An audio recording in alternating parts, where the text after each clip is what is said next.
Good afternoon, everyone. I just want to take a moment to address the horrifying reports that continue to come out of Israel. I know many of us in the room and at home are moms and dads, and regardless, we're all humans. We have heard stories of parents doing their best to shield their babies from danger. These reports are devastating. We are hearing the reports of entire families, innocents, who were killed in the safety of their homes. We know that so far, 22 Americans lost their lives and 17 remain unaccounted for. We know that these numbers are likely to increase in the days ahead. As the President said this afternoon, this attack has brought to the surface painful memories and the scars left by millennia of anti-Semitism and genocide of the Jewish people.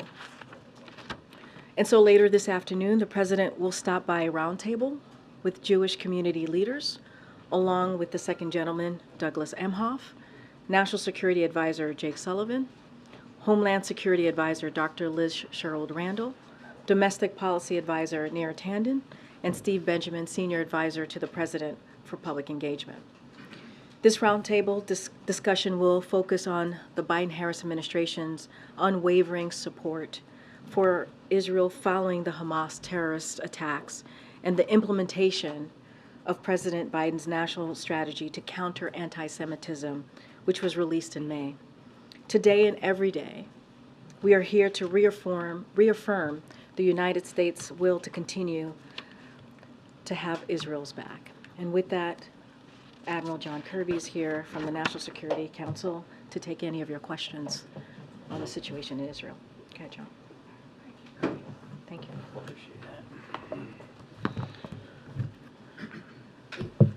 Good afternoon, everybody. As Karine noted, sadly, the numbers of Americans killed, murdered, has climbed, and we have a little bit better sense today of how many more Americans are unaccounted for, or missing. We know that a number of those Americans are being held hostage right now by Hamas. I think we all need to steel ourselves for the very distinct possibility that these numbers will keep increasing, and that we may, in fact, find out that more Americans are part of the hostage pool. So, as Karine said, our message to all these families affected is that we're with you, we're grieving with you, we're sorrowful with you, we're worrying with you, and we're going to do everything we can, particularly for those who don't know where a loved one is, to find out where they are, and to get them home with you where they belong. And that includes, of course, being willing to assist in advice or counsel when it comes to hostage recovery efforts. Now, of course, the Israelis have a very robust hostage recovery capability of their own. Sadly, they have been forced to perfect that particular kind of capability, but we also have a lot of know-how too, and we're offering to share that with the Israeli Defense Forces. At the same time, we're sharing additional defense-related support. I think you saw that the Israeli military announced today, with some imagery, the first tranche of U.S. military assistance arriving in Israel. That will continue. We also, as I think the President alluded to yesterday, were able to replenish some of their Iron Dome interceptor missiles. These were missiles that we already had in stock in Israel. We simply just transferred ownership over to the Israeli Defense Forces. So again, more aid, more assistance will be coming in coming days. As you also know, the aircraft carrier USS Gerald R. Ford and her strike group are now in the Eastern Mediterranean. They arrived yesterday. They are there for deterrence purposes, to make it clear to any would-be actor, organization, group, terrorist network, nation state, anybody who thinks that with hostile intent towards Israel, that this is the time to widen and expand the conflict, that we will take our national security interests seriously. I would also note that the USS Dwight D. Eisenhower aircraft carrier and her strike group will be departing on a pre-scheduled, long-scheduled deployment to the European Command Area of Responsibility. They'll start that deployment in the coming week or so. They will be going initially across the Atlantic and into the Mediterranean, where they will be available if needed. Now, no decisions have been made. I've seen some press reporting out there that we've already made some kind of final decision that a second carrier is going to be placed in the Eastern Med.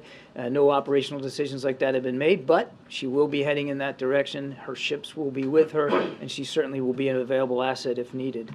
Bottom line is, as I said, we're sending a loud and clear message. The United States is ready to take action should any actor hostile to Israel consider trying to escalate or widen this war. And I think Jake said that pretty well yesterday. We're also going to continue to talk to our Israeli partners about their needs to ensure, again, that they have what they require to defend their country and their people. And that's just not going to stop. In fact, it's almost an hourly conversation that we're having with our counterparts. Now, I know many of you have been asking about or expressing some interest in the idea of safe passage in Gaza for civilians. Let me just say right up front, we're actively discussing this with our Israeli and our Egyptian counterparts. We support safe passage for civilians. Civilians are not to blame for what Hamas has done. They didn't do anything wrong, and we continue to support safe passage. I don't have an announcement to make today. I can't tell you a specific route or a corridor. I just want to make it clear that we are actively working on this with our Egyptian and our Israeli counterparts. Civilians are protected under the laws of armed conflict, and they should be given every opportunity to avoid the fighting. Now, if I could switch to Ukraine just quickly. Today, the Secretary of Defense announced at the Ukraine Defense Contact Group meeting over in Europe that the United States is announcing a new aid package, which includes air defense ammunition for U.S.-provided artillery and HIMARS, counter UAS equipment, unmanned aerial systems, to help Ukraine protect their people against Russian and Iranian drone strikes. We're also announcing additional anti-armor capabilities and more than 16 million rounds of small arms and ammunition. As the Ukrainians continue to wage a very tough counteroffensive, and as winter now fast approaches, we believe that it is absolutely imperative, you heard me say before, time is not our friend, that we continue to do everything we can to help Ukraine succeed on the battlefield and claw back some more of their own territory from Russian units on the ground there. This military aid package that we're announcing today is another important signal of our continued commitment to supporting the Ukrainian people, and it utilizes funding authorities that Congress authorized for Ukraine during a prior fiscal year under the Presidential Drawdown Authority. We're obviously going to continue to provide Ukraine with the weapons and equipment they need, but it is absolutely critical that Congress keep its commitment to the people of Ukraine by providing additional funding. We are in active conversations with members of Congress about additional funding for Ukraine and for Israel.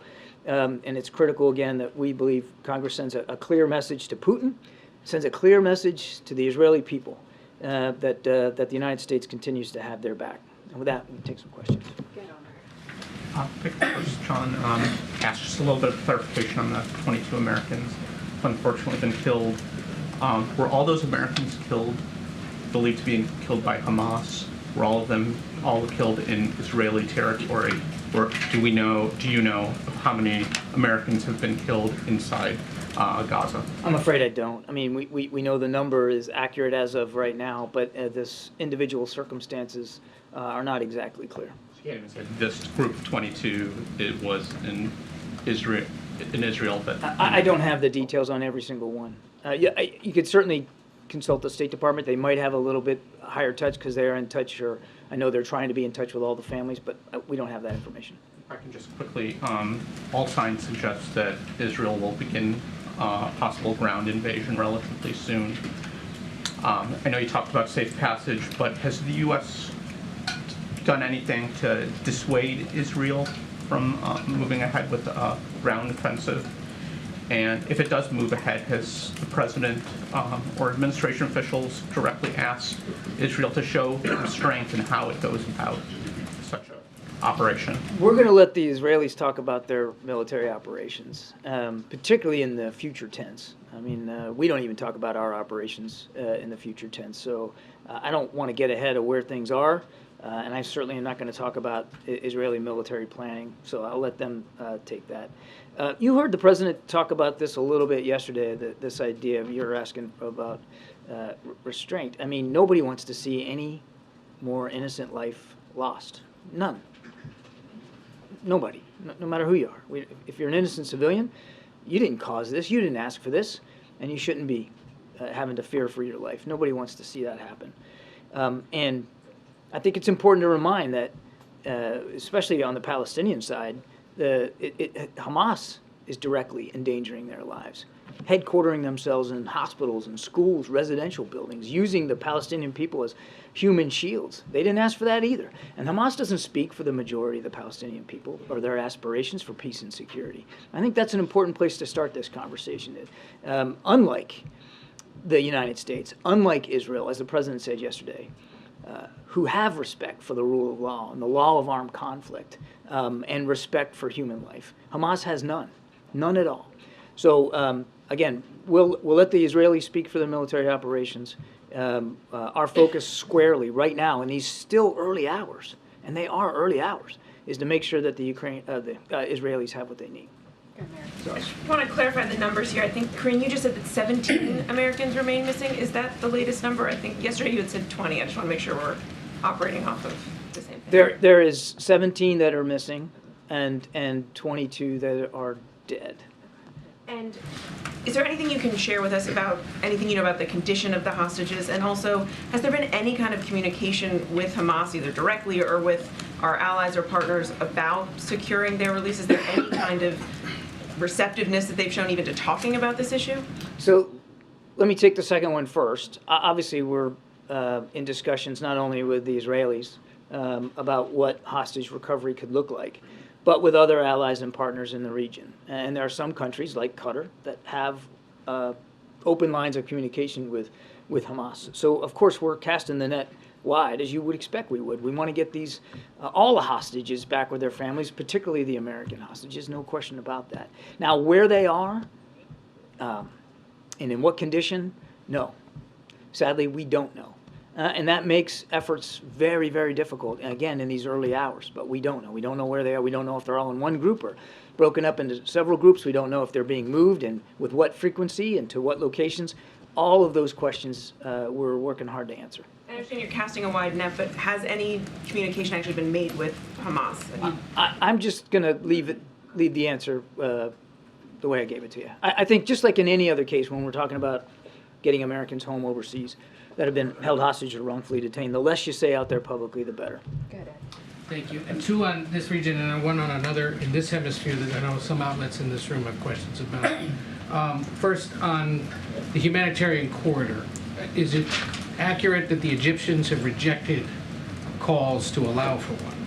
I think you'd have to talk to the Egyptian authorities on that. Talks continue, or We believe that safe passage is important, and we want to see a safe passage corridor opened up. We also believe it's important that humanitarian assistance have a way to continue to get to the Palestinian people.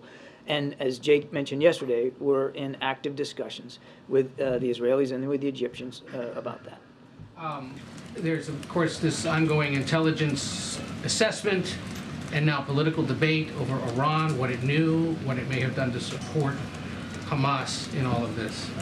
Even if there's no direct evidence linking Iran to this specific attack right now, does the U.S. believe Iran needs to pay some kind of a price or be some kind of retribution for having supported Hamas all along up to this point? I mean, the question almost, and I'm not picking on you, Ed, but it implies that that we're just now waking up to the fact that they've been supporting Hamas and Hezbollah and other terrorist networks. Hamas is one of the most highly sanctioned terrorist networks on the planet, largely because of what we've been doing here in the United States to target them. And Iran, my goodness, just since the beginning of this administration, we have sanctioned some 400 plus entities with more than 40 different sets of sanction regimes, 30 of those just this past year alone. We've increased our military presence in the Gulf region because of their attacks on maritime shipping. We have added additional sanctions because of their support to Russia and the fact that they're still providing drones and technology to Mr. Putin so he can kill innocent Ukrainians. And now we've added our military capability. We've added to it from a naval perspective in the Eastern Med. So nobody has turned a blind eye to Iranian destabilizing behavior. Now, I think what you're trying to get at is this particular set of attacks. What Jake said yesterday still holds. We obviously recognize that there's broad complicity here by the Iranians, I mean, because of the longstanding support to Hamas. Hamas wouldn't have been able to function at all had it not been for propping up by the Iranian regime. But we haven't seen any specific evidence that tells us they were witting, involved in the planning, or involved in the resourcing and the training that went into this very complex set of attacks over the weekend. There's one other, I mentioned an issue here in this hemisphere that there are outlets in this room I know curious about. There have been several days now of protests in Guatemala that have essentially locked down parts of the country amid the ongoing protracted, difficult presidential transition. Just curious if you can give us a sense of how the U.S. is monitoring that and whether it has any message for protesters who continue to hold up some parts of society that have blocked gasoline and food shipments to parts of the country. We certainly aren't going to involve ourselves in internal Guatemalan politics. We obviously believe in free and fair elections. We believe in democratic voices. And we certainly believe in the right of peaceful protest. People should have the right to protest, whatever they want to do, as long as they do it peacefully and in a way that doesn't put others at harm. I think I'll leave it at that. Go, Jeff. Thank you. John, you mentioned wanting to avoid actors in the region taking advantage of this. Can you give us a sense of who you think might take advantage of this that you're worried about? I think there's a, unfortunately, long list of actors in the region that are hostile to Israel. Hezbollah is one of them. And you know, we've been watching with concern some of the rocket attacks that have come across the northern border of Israel from Lebanon, which obviously were coming from Hezbollah. So we're clearly concerned about that. Concerned about Iran as well? We're always concerned about Iran. And Iran's hostility to Israel doesn't need any reaffirmation by us. It's out there plain to see. So yeah, of course we're concerned about Iran. You mentioned the humanitarian corridor, but more just staying on the topic of the humanitarian issue. What can be done, or what is the U.S. doing to prevent a humanitarian crisis in Gaza? The situation now about power, water, food. Yeah, as I said, we believe that humanitarian assistance is important for the Palestinian people that live in Gaza, and we are going to continue to pursue options to make sure that they get that humanitarian assistance.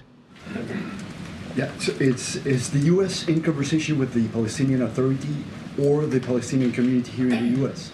We have been routinely in communication with the Palestinian Authority.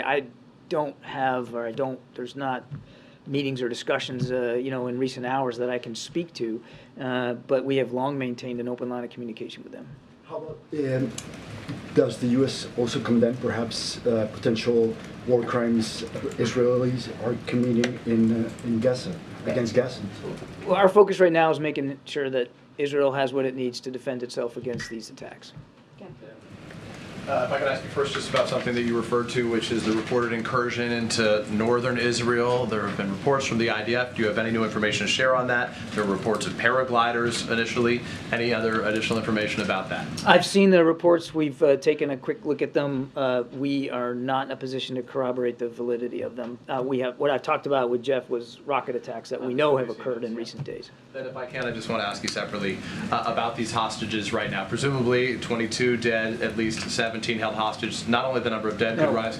17 that we know are missing. Excuse me. And that number will that number fluctuate. could rise. It could rise, it could go down. I mean, as people maybe they're found safe and sound. So Understood. it's 17 today. Understood. So about those who remain hostages right now, has the president ruled out sending any American forces of any kind into Gaza at any time to help secure their release if necessary to get them out safely? We haven't made any policy options or operational decisions with respect to hostage recovery at this time. We So are in nothing's active. ruled out. We haven't made any decisions about hostage recovery at this time. We just don't also have enough information, Peter, to be able to make decisions like that. But you heard Jake yesterday say, and the president has said, we'll do everything we can anywhere around the world to make sure that Americans held hostage have a path home and to be safe with their families. So we're keeping to Mary's question, obviously we're casting the wide net. We're also keeping the options wide open right now as we get more information. But we just don't have enough granularity to be able to fine-tune those options. Has the president spoken to any of those unaccounted for or any of those Americans dead? I'm not. I know that the State Department has been in touch with most of the families of those that we know have been killed. I don't know if they've talked to all of them. I have no conversations from the White House to speak to. Thank you.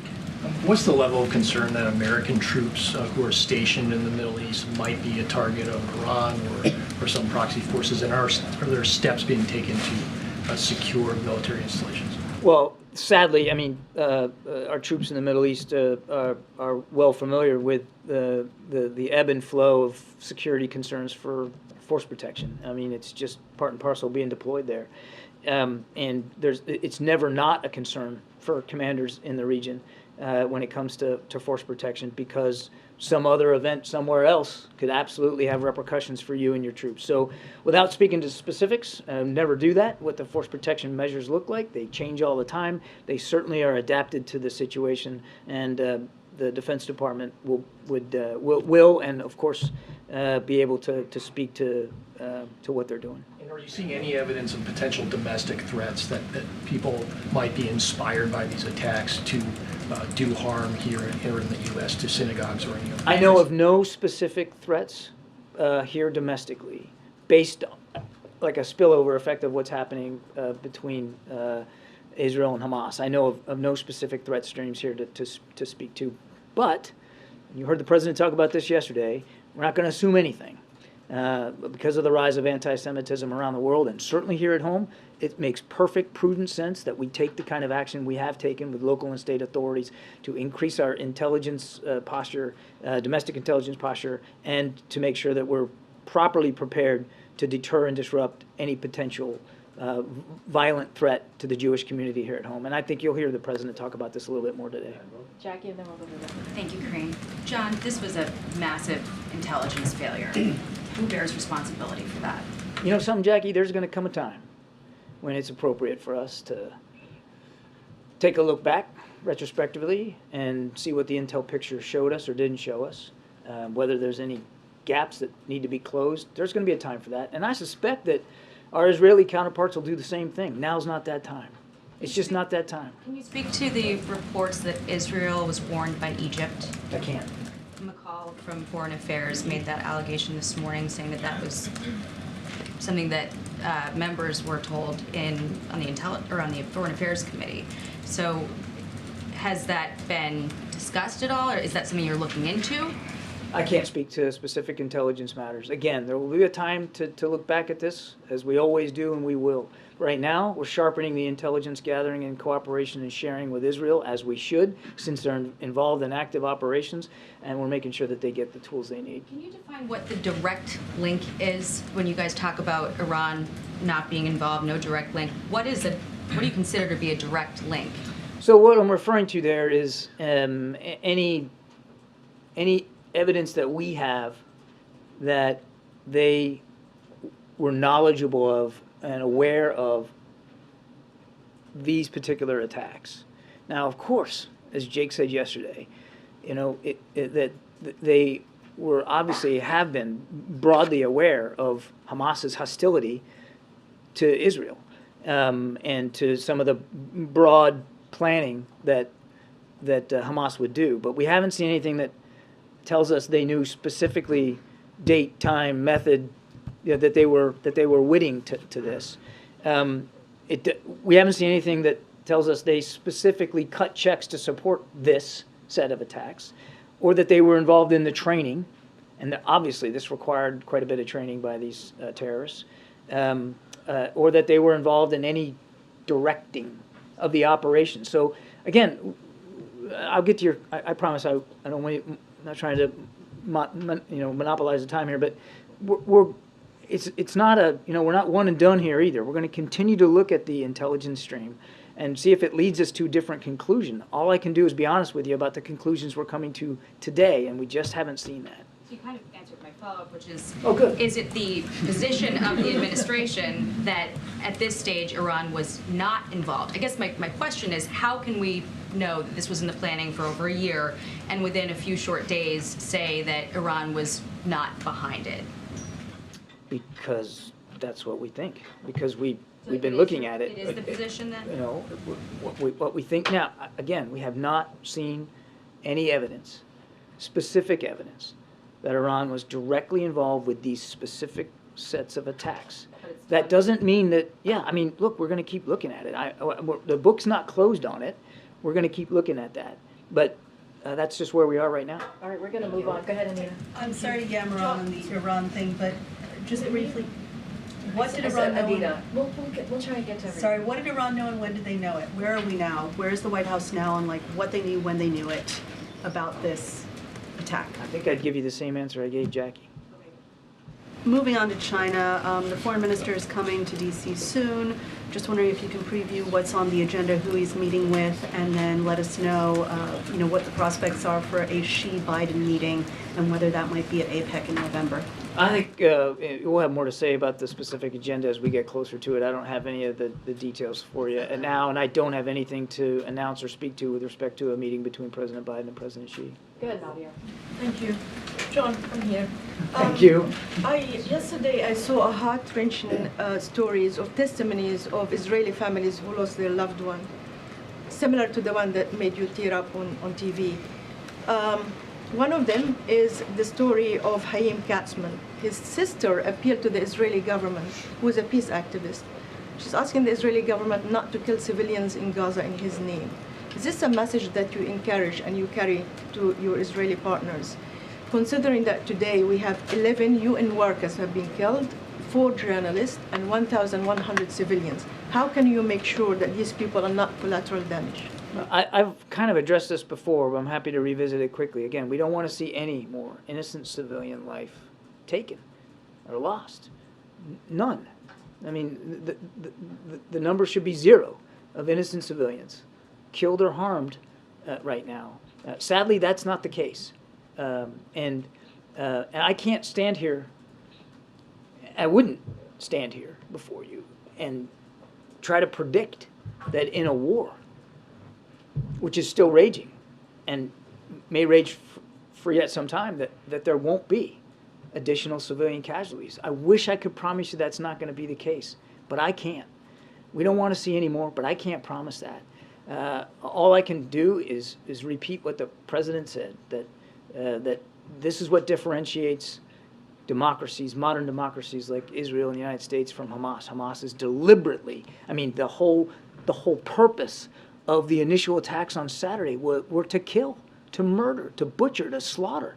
They weren't trying to occupy territory. They were trying to kill. And they are the ones placing the Palestinians at greater risk by headquartering themselves in hospitals and schools. Yeah, Brian. Thanks a lot. Hey, John.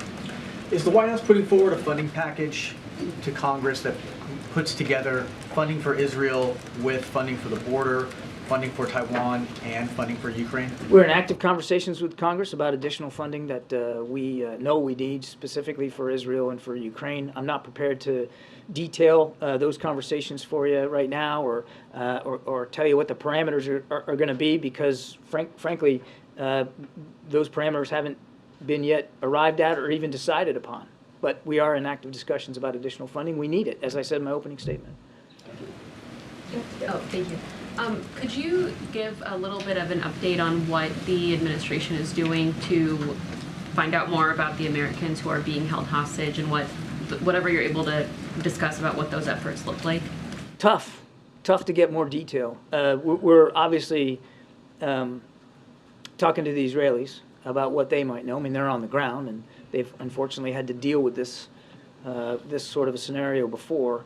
So they've been tremendously forthcoming with the information that they have, but understanding that the information that even they have right now isn't all that specific. I mean, we just don't have a lot of granularity on where these people are or what condition they might be in or whether they're being moved.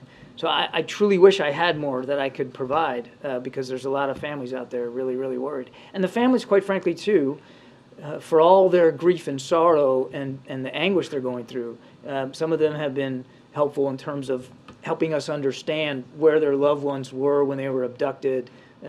Some of them may have even seen it. So like it's a conversation that we're having with family members as well. Good, Ariel.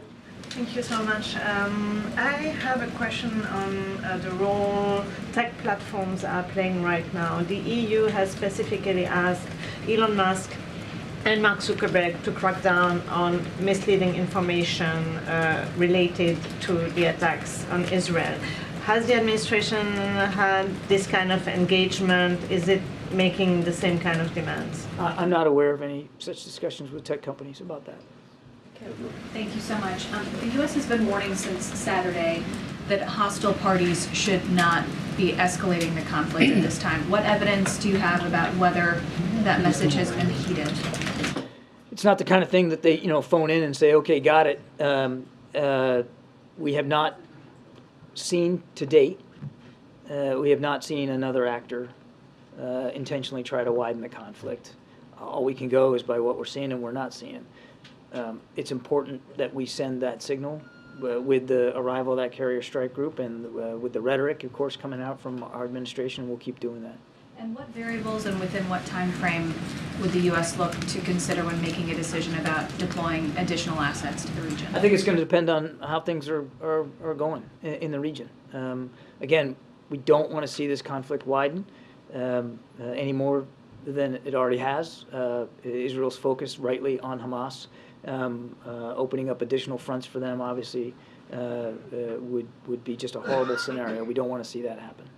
Peter. Congressman Lawler just said on TV that they're expecting an announcement within 24 hours about an airlift to the U.S. citizens. Can you tell us anything about that? I don't have any details for you on that. I would just tell you, Peter, that we're in State Department is in active touch with American citizens in Israel. Many of them, as you well know, are dual nationals, to try to make sure that that A, we've got the connection, and B, that we know if they have any concerns. Like in the case that they want to leave. So we're in active conversations with Americans on the ground there, and we want to make sure. Right now, there are still commercial carriers, not all, some, flying in and out of Ben Gurion every day. There are still now viable ground routes if you wanted to leave safely out of Israel. That is also an option to you, but neither of those options may necessarily be feasible or affordable to certain Americans. And so we are exploring actively a range of other options to assist if Americans want to leave. I'm just not at liberty now to go into more detail about that. Dual citizens, can you identify, do you know how many of the 22 Americans who have died and the 17 that are unaccounted for, how many of them are dual citizens versus just pure, only American? The State Department might be able to give you that. I don't have that data handy, but as you know, so many American citizens in Israel are in fact dual passport holders. Do the Israelis on decisions on what to do about them that they are in fact mostly dual citizens? I'm sorry, say that. Does that mean that we would defer to the Israelis in terms of deciding what actions to take if they're mostly their citizens? A dual national with an American passport is an American, and we will take seriously our responsibilities to get any wrongfully detained or hostage, American hostage, home to their families where they belong. They're Americans. John, you talked about the Eisenhower leaving on his pre-scheduled deployment to potentially be out there in case positioned near the fort. What about reports about the USS George Washington and also the HMS Prince of Wales? Are they also being readied? I don't know of any plans for them to be readied. Again, I'd refer you to the Defense Department to speak to other units. I want to remind the Eisenhower is preparing for a long-scheduled deployment to the region, and I don't have any operational decisions to speak to. I just thought it was important to put that into some context because I saw some reporting yesterday that seemed to suggest it was a definite decision that she was going to join the Ford. That could happen. I don't know. But she will be deploying into the Mediterranean and will be an available asset as well as her escort vessels. Okay, I have another follow-up here. It seems like you've really been trying to, excuse me, project the message that you want to contain this. You want to make sure that state and non-state actors get the message that you want to keep this contained. So how does it help that effort when you have statements like Senator Graham on Capitol Hill saying, if Hezbollah in the north attacks Israel in strength, we should tell the Ayatollah we will destroy your oil refineries and your oil infrastructure. How worried are you about statements like that? I'll let members of Congress speak for their comments, and and what they think should be done or should not be done. The president's the commander-in-chief. The responsibility is on his shoulders. And he's also, of course, a strong supporter of Israel, has been for his entire life in public service. We have to answer for the policy decisions that we make, and we're comfortable doing that. John, right here. Thank you. Yeah, it's okay. Amar's head is right there. You scoot down a little bit. I'm kidding. Corridor. On the humanitarian corridor, I know you said there's conversations ongoing. Could you provide some more detail? I mean, what would the U.S.'s involvement in that be? Are we talking encouraging conversations with Israel and Egypt? Would we have direct involvement in creating some kind of a humanitarian corridor here for the 2 million plus people to leave? They have no option at this point. We want to see that they have an option. And Israel and Egypt are the two most significant players when it comes to trying to get that corridor open. So I think you can understand, at least I hope you do, that I wouldn't want to get into too much of the diplomacy here and the conversations that we're having, but we are having active conversations about trying to allow for that safe passage. Again, these civilians did nothing wrong, and so we want to make sure they have a way out. Did the president and Prime Minister Netanyahu have a conversation about this this morning, yesterday? As I said in my first answer, I'm not going to get into too much of the diplomacy here. And could you get into specifics on the aid that you said the U.S. would want to provide to the Gaza Strip? I mean, with food, water, medications, what kind of aid would the U.S. want to provide? The normal kind of humanitarian assistance we provide normally. I mean, we are the biggest contributor to humanitarian assistance to the Palestinian people, particularly there in Gaza, and we want to see that. We want to be able to see that assistance continue. So it's food, water, medical supplies, medicine. I mean, it's the whole panoply of humanitarian assistance that we know are important because, again, these people are victims too. They didn't ask Hamas to do this. Is there an increase, though, in the amount of aid that's going? I don't have any new announcements to make in terms of increases. We want to see we are the greatest contributor of humanitarian assistance. We're obviously proud of that. We want to be able to see that humanitarian assistance be able to continue. Go ahead, Ed. I want to ask you about oil, if I could, and the money that it's bringing in. So is the amount of oil that's being brought in by Iran, specifically records amount, 85% to China, and more oil being sold above the price cap from Russia, giving the president any pause on changing these energy policies for fossil fuels here in the U.S.? Let me back up a little bit. I mean, it's important to remember that Iran gets most of its oil revenue off the black market, and evading sanctions, which they do. It's costly to them. In fact, our evidence is that they really only receive a fraction of the market value of the oil that they sell because they have to sell it on the black market. We will always, as we do in any case, typically revisit sanctions regimes to see if they need to be changed or adjusted, specifically with respect to Iranian oil. The president, since the beginning of the administration, had been concerned about making sure we have a viable global market for oil, working hard to keep the prices of gasoline down here in the United States. Part of that is making sure you remove some of the volatility in that global supply and demand. I don't have any announcements or decisions to make today with respect to any changes to the domestic oil production. But isn't it a national security issue when you have countries that are profiting off of oil and the increased price of oil that don't like Israel, that don't like America? We don't want, for instance, Russia to be able to get a windfall in profits from the oil market so that they can then turn that around and apply that to weapons in Ukraine. We certainly don't want to see Iran be able to do much of the same, which is why we're putting as much pressure on them as we are. So why not increase oil production here? Again, I don't have any announcements to make today. Thanks.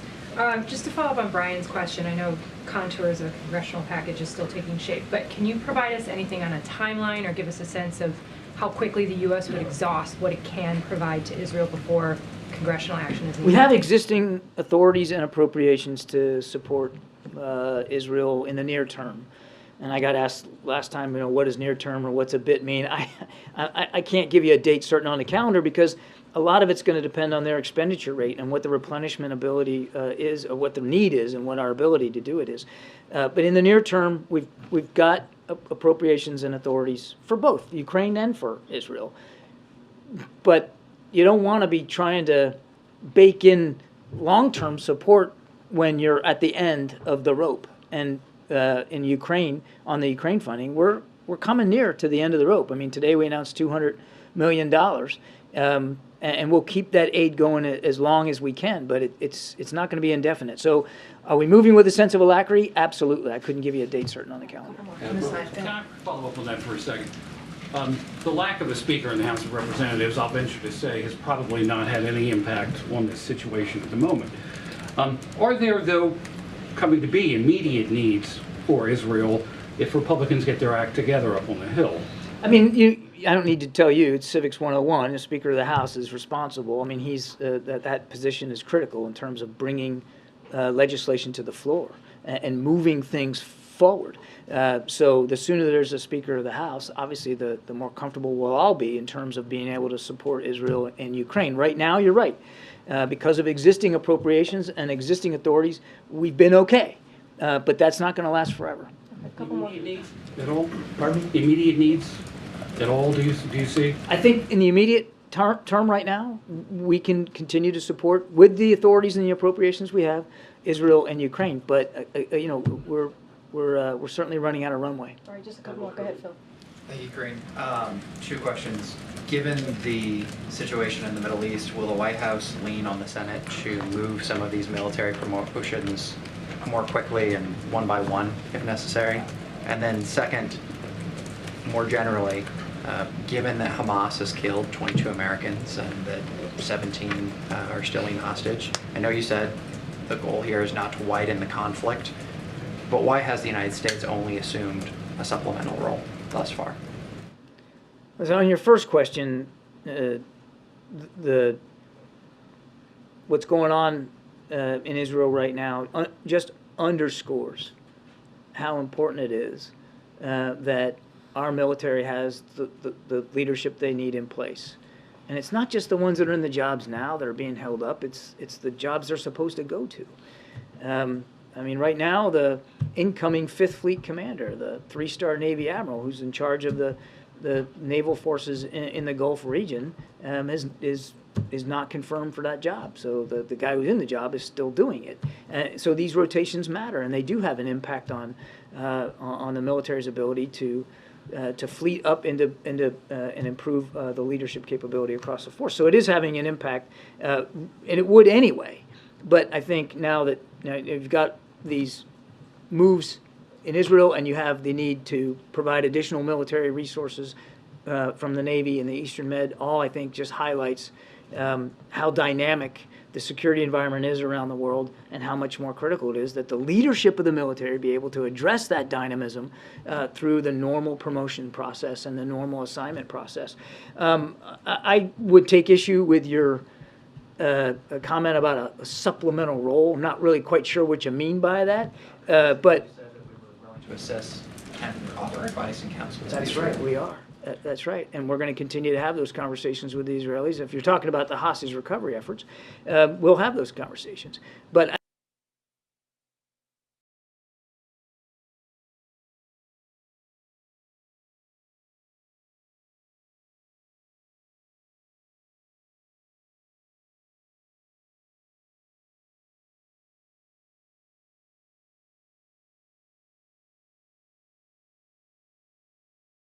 hard hour by hour, but I'm not going to stand up here and lie to you and say that we have it all figured out.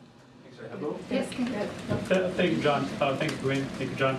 And Jews across the world are appreciative for this administration's support, both the words and indeed. I'd like to convey this message to you. A few very quick questions. I want to follow up on the reports that Hamas is calling for their general mobilization on Friday, October 13th. Are there any specific proactive measures that American Jews should take, in your opinion? You mean here at home? Here at home.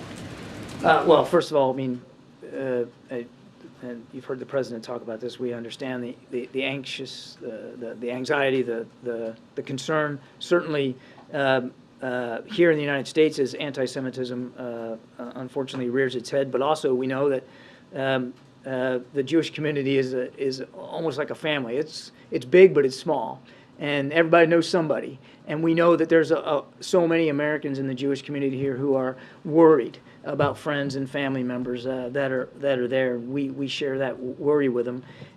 We want them to know that we know that there's fear, and that we're going to do everything we can to reduce that level of fear, that they should be able to worship and recreate and work in peace and safety on every street in the United States of America. And that's why we're working so closely with state and local authorities to be able to identify any potential threats and disrupt those threats before they happen. But mostly, we want the Jewish community over there and certainly here to know that we're with them. I've got one more question, John.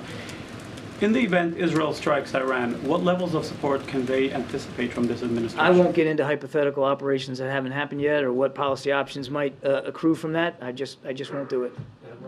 Mary, you have the last question. Thanks, I appreciate it. I know you said that it's been so hard to get any information out about U.S. hostages, but have you gotten any proof of life?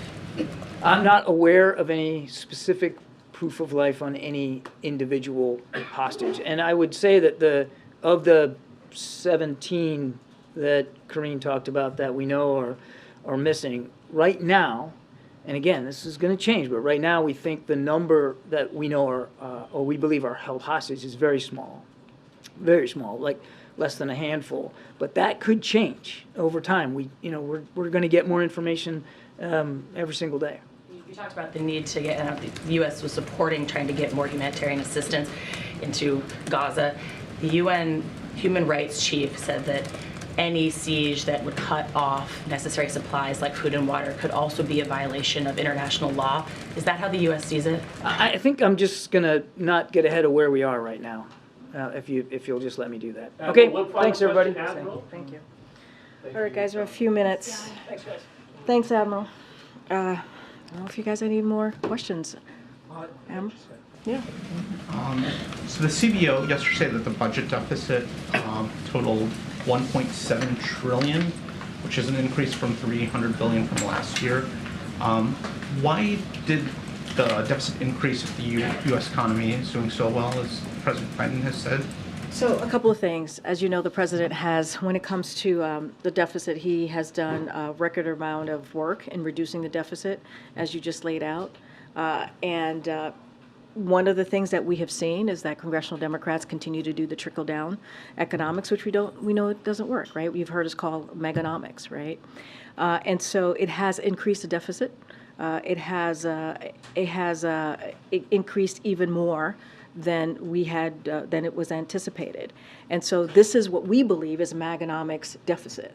And the reason why, just a couple of things to lay out here, if you think about the Republican tax cuts, they are responsible for about 90% of the increase in the debt as a share of the economy, and that's over the last 2 decades, right? This is for some time now, and that's including that one-time emergency spending. And so if you look at 2023, the increase, as you just laid out, the falling tax revenue caused 63% of the increase in the deficit, and the non-interest spending was not responsible for the increase in the deficit in 2023, but it's causing just 6% of the increase. So that's how we see this, the numbers from the CBO. That's how we kind of break it down. That's how it's been broken down, and how we see why the deficit has increased. Again, this is decades and decades, if you think about it, of trickle-down economics that just doesn't work. It doesn't work, and we see that in the numbers from yesterday. Okay. House Republicans are suggesting that another CR bill could be needed, potentially into next year. Would the president support such a bill and delaying this appropriations process again? I'm not going to get ahead or get into the hypotheticals of how Congress is doing their business. Obviously, the House Republicans have to figure out who's going to be the next leader. As the president said, he doesn't have a vote in that. They have to make that decision as they're moving forward in figuring that out. But what we want to see is what we want to see happening is that we want the House and Congress to get back to work, so that we can deliver for the American people. I'm not going to get into hypotheticals, not going to get into their process here, but certainly they're trying to figure it out right now in the chaos that they've caused. If there is another CR bill, though, does the president want to see Ukraine and Israel aid in that package? I mean, we've been very clear. We believe, and this is something that Jake said yesterday, like we are capable as the United States, right, to be able to give funding, additional funding to Israel, to give additional funding to Ukraine. This is something that we are capable of doing, and the importance of doing that is clearly important. I'm not going to get, there's going to be a path forward that the OMB director is going to lay out and see the best way to move forward. I'm not going to get into ahead of that. You heard the president yesterday saying that he is going to, as you just iterated, that he's going to ask for more funding as it relates to Israel. I'm just not going to get ahead of that process. But this is something, again, that Jake said, we are capable of doing that, capable of providing the assistance that's needed. Just before we came out here, Republicans voted to nominate Congressman Scalise as a speaker. He obviously hasn't gotten the support of the entire caucus yet. I was wondering if the White House is monitoring that and if you have any comment on a potential speaker of Scalise. Look, I hope that the House Republicans gets their affairs in order and stops the chaos so that we can, you know, they can select the speakers that of their choosing, so that we can move forward and do the people's business. We're not part of the process. We're not going to comment about the process. As the president has said, he doesn't have a vote in that process. But we want to see the chaos be done with, so that we can deliver on for the American people. As you heard today, the president made a very important announcement on junk fees, right? Something that Americans care about, another way to lower cost for Americans. So the president's continuing, even with the chaos that they're causing on the other side of Pennsylvania Avenue, the president every day is continuing to deliver for the American people, clearly being a leader on the world stage as we're talking about the horrific attack in Israel, as we're talking about how we're going to, the need to continue the Ukraine funding. So the president is doing all of that, and we're waiting. We're waiting for them to get their business in order. Okay, Kayla. How soon after House leadership gets settled is the administration prepared to send a new supplemental request? I don't have a timeline for you. I think the president said next week, right? He mentioned next week as it relates to Israel and when the Senate gets back. I just don't have anything specific or any details to lay out on the exact timeline. And how closely does it hew to what the administration put forward in August with the addition of new funding for Israel? Again, we're going to try and figure out the best path forward. I just don't have anything specifics to lay out at this time. Go ahead.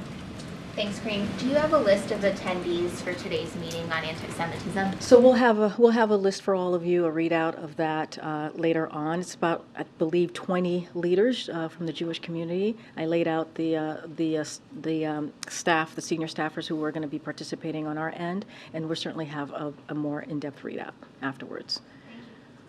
Thanks, Karine. On junk fees, most of the fees they talked about are disclosures and don't reduce, but the ones that do reduce, isn't this just a game of whack-a-mole and those fees will pop up somewhere else?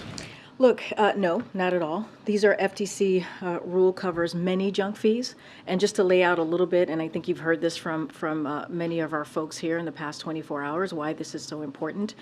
They cost consumers tens of billions of dollars if you think about junk fees. That's what they cost consumers. And this FTC rule would ban many of them, as I just laid out, and including event tickets, hotels, car rentals, delivery apps, and apartment rentals. And so this is a CFPB's crackdown. It's important. The president has been very clear throughout when he talks about his economic plan, he talks about how he's going to move forward to deliver for the American people and lowering costs. And this is part of that, lowering costs, making people's lives, Americans' lives, a little bit easier. So we do not see this as a whack-a-mole. We believe that the junk fees will cover many of the fees that we see out there, as I just listed out. Right behind you. Okay. Thank you. This is related to the situation in the House, but is it the view of the White House that the Gang of 8 has an intelligence gang of 8 that receives the top-level briefings from the executive branch, has 8 members, or is the Speaker pro tem, Mr. McHenry, getting the security briefings at the very top level, or are there effectively only 7 members with the Speaker being vacant? I would refer you to this the Speaker pro tem. I don't have that information for you. I would just refer you to his office. All right, I'm You going to haven't called on me in 2 seasons, Karine. and not calling on you today. Go ahead. Go ahead, sir. You should be ashamed Go of ahead. that. Go ahead. That shows Go ahead. disrespect to a free and Go independent ahead. media. It's a blacklist I'm of gonna one of our quote- country's I'm gonna- largest and most widely read newspapers, Karine. That shows contempt for a free and independent press. Go ahead. I'm calling on somebody who I haven't called in a long time as well. Go ahead. Thanks. Why wasn't the president originally scheduled to attend this meeting with this roundtable later this afternoon?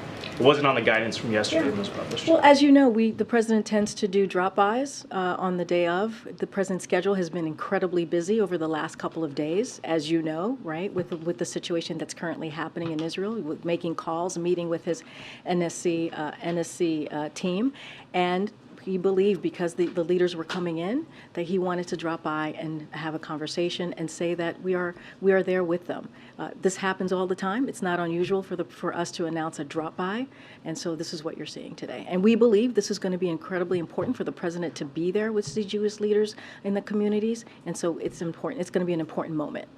Is there anything you can tell us about this incident that happened with Congressman Van Orden and White House staff? Apparently he was belligerent during the briefing on the attacks in Israel, was shouting profanity at them. Is there anything you can tell us about that incident? No, I don't have anything to share beyond what you're reporting or the reportings from out of that. All right. question, Karine. No, we're going to go because we have to get ready for the Jewish leaders. Question about Jewish. Thanks, everybody. Thank you, Karine.